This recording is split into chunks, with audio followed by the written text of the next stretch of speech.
So first of all, tell me what is the difference between the thermodynamics and heat transfer, and why do we require heat transfer as a different subject?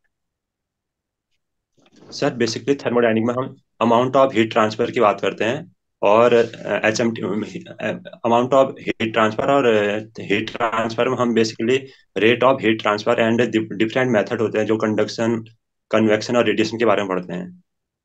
Okay. तो जैसे thermodynamics में आपने internal energy enthalpy सुना होगा, इन दोनों में basic difference क्या होता है?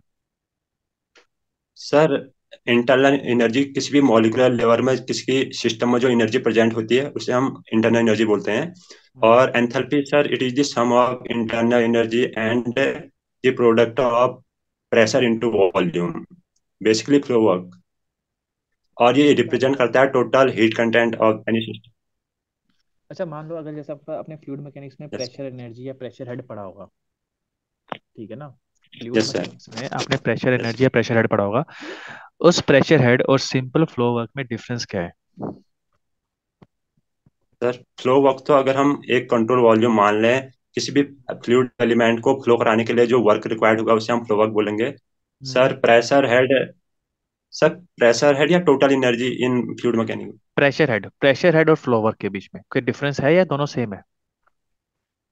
Sir pressure head. Pressure head का फॉर्मूला समझते हो ना, P by rho g. Yes sir. Bernoulli equation में आप लिखते हो। Yes sir. यस सर उसमें और प्रेशर। फ्लो वर्क में डिफरेंस हो कुछ?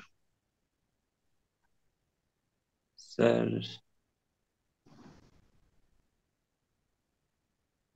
सर अभी रिकॉल नहीं हो पा रहा है ऐसा कुछ।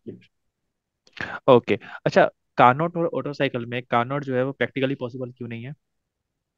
सर कार्नोट में बेसिकली चार प्रोसेस होती हैं, दो आइसोथर्मल और दो आइडियाबैटिक। आइसोथर्मल प्रोसेस बहुत ही स्लो प्रोसेस होती है और आइडियाबैटिक बहुत ही फास्ट प्रोसेस होती है। सर इस टाइप का अरेंजमेंट अगर हम करें तो शायद पॉसिबल ना हो, बहुत फास्ट और बहुत स्लो प्रोसेस में। और आइसोथर्मल प्रोसेस में सर बेसिकली हम हीट ऐड अच्छा, करते हैं एक बात बताओ, आइसोथर्मली। अभी आपने बोला जो कार्नोट साइकिल है वो एक दो, उसमें फास्ट और स्लो प्रोसेस है। क्या आप एडियाबेटिकली उस एडियाबेटिकली प्रोसेस को स्लो आप यहाँ पे परफॉर्म नहीं करवा सकते? सर एडियाबैटिक प्रोसेस को स्लो, हम्म। सर वो नहीं करा सकते शायद। क्यों? क्यों? आप सिंपल सा सिलेंडर को अगर मैं इंसुलेट कर देता हूँ, तो चाहे उसे आप स्लो करवाओ चाहे आप फास्ट करवाओ, हीट तो ट्रांसफर होगी नहीं। तो ये तो यस एडियाबेटिक की सर। प्रोसेस है। Yes sir. अच्छा चलो, और कोई रीजन इसके अलावा? सर जो एक्चुअल साइकिल होती हैं वो इरिवर्सिबल होती हैं बेसिकली, और वो रिवर्सिबल होती हैं तो रिवर्सिबल तो हो पाना इम्पॉसिबल है ये हो। लेकिन ऑटो साइकिल को आप थ्योरेटिकली स्टडी करते हो और उसमें आप अज्यूम करते हो सारी सारी प्रोसेस रिवर्सिबल है, तो वो पॉसिबली प्रैक्टिकली पॉसिबल क्यों है?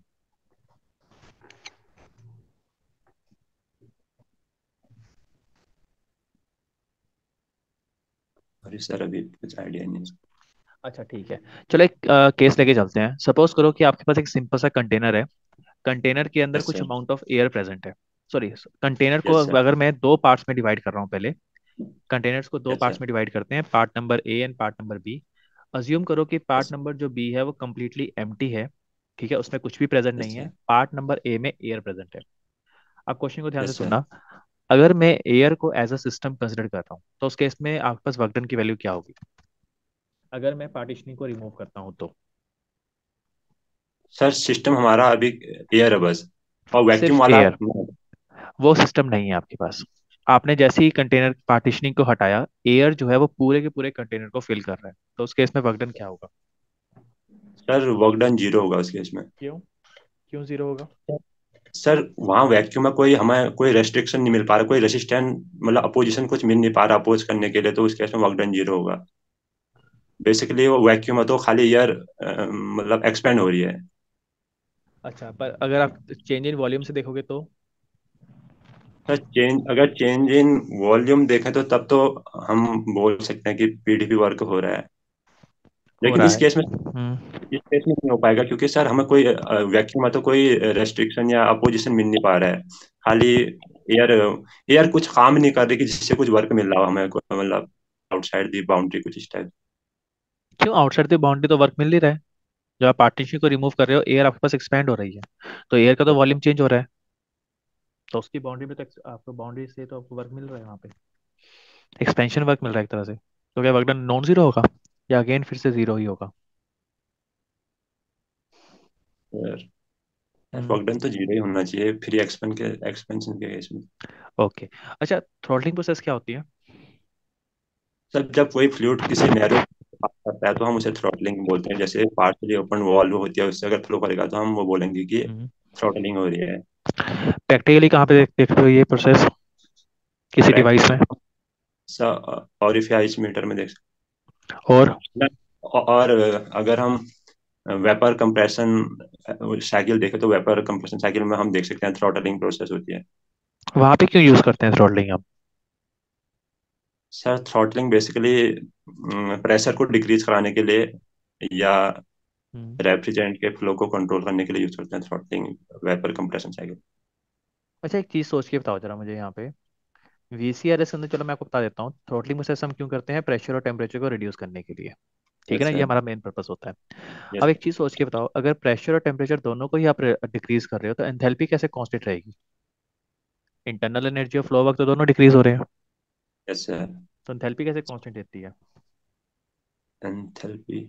कैसे मेंटेन करते हो कांस्टेंट में आपके पास यहाँ पर? सर हम बेसिकली हम स्टडी फ्लो कंसीडर करते होंगे, तब जाके काइनेटिक एनर्जी या पोटेंशियल एनर्जी कुछ कांस्टेंट रहती होगी। नहीं। अच्छा चलो, नेक्स्ट केस करते हैं, last question. Let us assume कि जिस रूम में अभी आप बैठे हो, अभी उसी रूम में अगर मैं एक आइस का पीस अगर रखता हूँ, ठीक है ना, तो आइस थोड़े टाइम बाद क्या होगी, मेल्ट हो जाएगी, सिंपली। Yes sir. ठीक है। Yes sir. तो मुझे सिर्फ इतना सा बताओ, आपके पास एंट्रोपी चेंज ऑफ आइस और रूम, और आपके पास एंट्रोपी चेंज ऑफ यूनिवर्स क्या होंगे आपके पास? सर एंट्रोपी चेंज ऑफ किसके, आइस, रूम और यूनिवर्स। रूम और यूनिवर्स। सर अगर हम कंसीडर करें आइस अभी 0 डिग्री सेंटीग्रेड है और रूम टेम्परेचर 27 डिग्री सेंटीग्रेड है, मुझे और तो फॉर्मूलाज नहीं चाहिए, मुझे सिर्फ आपके पास ये चाहिए कि एंट्रोपी चेंज कहाँ पे पॉजिटिव कहाँ पे नेगेटिव आपको देखने को मिल रही है, बस। सर सर एक हम्म। बार वेट।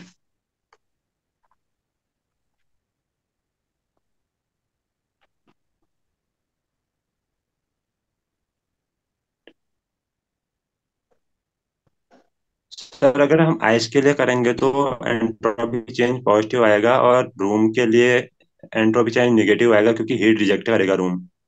और आइस के लिए करेंगे तो हम्म। टेम्परेचर मतलब अगर हम फॉर्मूला लगाएंगे MC T final upon T initial से, तो आइस के लिए सिस्टम के लिए पॉजिटिव आएगी और रूम के लिए सर मतलब नेगेटिव आएगा। अच्छा ठीक है, और entropy change of universe? Sir universe अगर दोनों को ऐड करके जो सम मिलेगा हमें उससे पता चल जाएगा। उससे पता लगेगा, तो क्या ये सब नेगेटिव पॉजिटिव जीरो कुछ भी हो सकता है? सर वैसे तो अगर हम जो भी प्रोसेस जो भी अगर हम अर्थ में देखें सारे एंट्रोपी चेंज हमेशा greater than equal to zero ही आता है, पॉजिटिव ही रहता है एंट्रोपी। नहीं, आपके अकॉर्डिंग क्या होना चाहिए, ये पॉजिटिव नेगेटिव जीरो हो सकता है, कुछ कोई भी वैल्यू हो सकती है वैसे ही है? क्या लगता है आपको? सर पॉजिटिव और जीरो हो सकता है, अगर हम रिवर्सिबल प्रोसेस के लिए देखें तो जीरो हो सकता है, लेकिन नेगेटिव इम्पॉसिबल रहता है अगर हम।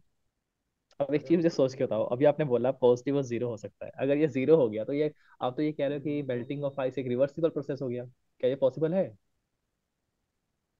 क्या सर मेल्टिंग ये ऑफ तो आइस पॉसिबल, रिवर्सिबल प्रोसेस है? यहाँ सर इरिवर्सिबली होगा, यहाँ मैं वैसे कह रहा हूँ अगर इरिवर्सिबल माने तो तब जीरो आ सकती है। कैसे मान सकते हो? ये प्रैक्टिकल केस मैंने आपको दे दिया है। सर ये सिंपल इरिवर्सिबली होगा आइस, हमेशा। हाँ, ये आइस सिंपली अगर आपके रूम पे रखोगे वो मेल्ट होगी। ये प्रैक्टिकल यस सर केस है। इरिवर्सिबल होगा। Yes yes sir yes. ये रिवर्सिबली आपके पास होगा। ठीक है। Yes okay sir. गणेश, ऐसे कोई प्रॉब्लम नहीं है, ऐसे देखो आप फीडबैक ले लो। आपने जो आंसर्स प्रोवाइड करे वो ऑलमोस्ट सही दिया, बस एक जगह आपने गलत आंसर दे दिया, वो साइकिल वाला। साइकिल जो आपने कार्नो। कंपेयर था कार्नोट और ऑटो साइकिल वाला, मतलब यस सर। आंसर वो भी ठीक है, लेकिन वो जब अप टू द पॉइंट नहीं था आंसर वो। जब भी आपको कोई आम साइकिल तो कंपेयर करने को बोला जाए, तो हमेशा कंप्ली एक्सटर्नल या इंटरनल रिवर्सिबिलिटीज की बात करा करो। जैसे आप कह रहे हो अच्छा। फास्ट प्रोसेस स्लो प्रोसेस, ऐसा नहीं है। यस। आइडियाबेटिक प्रोसेस फास्ट और स्लो कुछ भी हो सकती है। ठीक है, यस इसका यहाँ पे सर। ध्यान रखना। उसमें से आप इतना कह सकते थे कि जो कार्नोट साइकिल को अगर जैसे आप देखते हो, तो वहाँ पे जो हीट ट्रांसफर जो हो रहा है, चाहे एडिशन हो चाहे रिजेक्शन हो, वो कांस्टेंट टेम्परेचर पे हो रहा है, तो दैट मीन्स वो यस सर। एक्सटर्नली रिवर्सिबल होती है। और इंटरनली तो आप अज्यूम कर ही रहे हो ऑलरेडी कि वहाँ पे फ्रिक्शन यस है, सर। प्रेजेंट नहीं है, तो इंटरनली भी रिवर्सिबल है वो। दैट मीन्स जो साइकिल हो जाती है कार्नोट साइकिल, वो कंप्लीटली रिवर्सिबल साइकिल बनेगी। लेकिन अगर आप ठीक। ऑटो साइकिल की बात करोगे तो उसमें आप ये देखोगे कि एक्सटर्नली जो हीट ट्रांसफर हो रहा है वो कांस्टेंट वॉल्यूम पे हो रहा है। मतलब अदर देन ठीक। कांस्टेंट टेम्परेचर प्रोसेस पे कुछ ना कुछ हीट ट्रांसफर हो रहा है। तो मतलब वो जो साइकिल है वो एक्सटर्नली इरिवर्सिबल है। और उसमें आप अज्यूम ठीक है। कर रहे हो कि वो थ्रेटिक मतलब इंटरनली वो फ्रिक्शनलेस है, तो इंटरनली वो रिवर्सिबल है। तो वहां पे कुछ ना कुछ इरिवर्सिबिलिटी है, वो कंप्लीट रिवर्सिबल साइकिल नहीं है। तभी वो प्रैक्टिकली पॉसिबल है, ठीक है। कार्नोट साइकिल प्रैक्टिकली पॉसिबल नहीं है। ठीक है। और लास्ट वाले केस में सिर्फ ध्यान रखना, जो आप आइस वाले केस में फंस गए थे, यस सर। आपके पास यहाँ पे आइस जो मेल्ट कर रही है, मतलब इसमें हीट एब्जॉर्ब हो रही है, एंट्रोपी चेंज पॉजिटिव आएगा। रूम से हीट आप एब्जॉर्ब कर रहे हो, उसका एंट्रोपी चेंज नेगेटिव आएगा।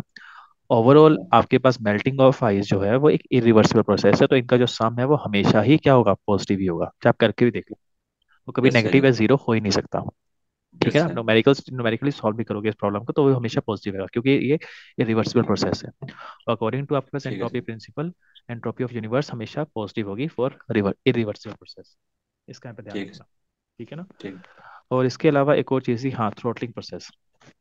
जब मैंने आपसे वीसीआरएस के रिगार्डिंग पूछा था, तो उसमें एक चीज़ का ध्यान रखना, वीसीआरएस के अंदर बेसिकली अगर आप अपना टीएस डायग्राम प्लॉट करोगे, तो उसमें थ्रोटलिंग प्रोसेस का मेन मोटिव प्रेशर और टेम्परेचर दोनों डिक्रीज करना था।